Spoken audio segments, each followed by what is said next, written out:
At the United Nations, it's business as usual on the question of the Middle East, with no official action from the Security Council during its monthly meeting on the region.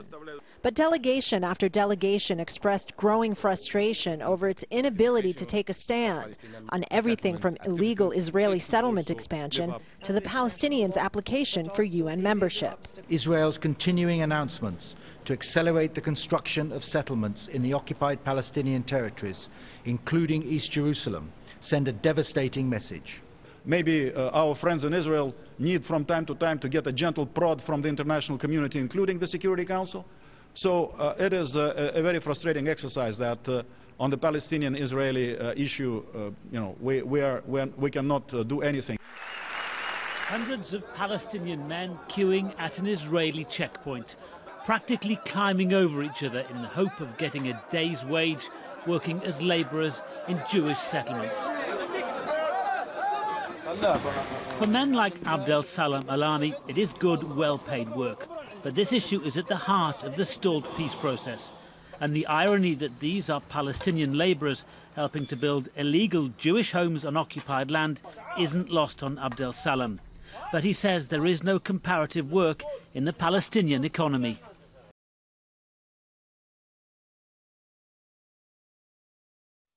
We've come up here into the air in a helicopter to get an idea of the geography of the Israel-Palestine conflict.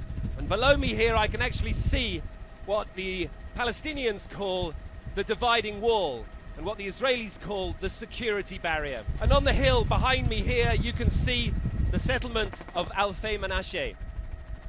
You can tell the settlements from their red roofs, their clean tree-lined street and swimming pools. And settlements like this one dot the hills of the West Bank. There are over 121 Jewish settlements like this, some of them villages, some towns, and a few of them the size of cities. If Israel wants peace, it can't have land as well, that it has to give up these settlements and move this population if it wants to create a Palestinian state and live in peace. The question now for Israel and the Israeli government is, does it have the political will to dismantle these places and move the population?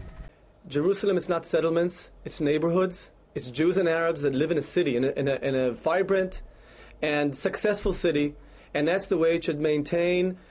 When we would be happy to discuss peace talks with the Palestinians. I believe that's what Prime Minister Netanyahu will say to the President of the United States.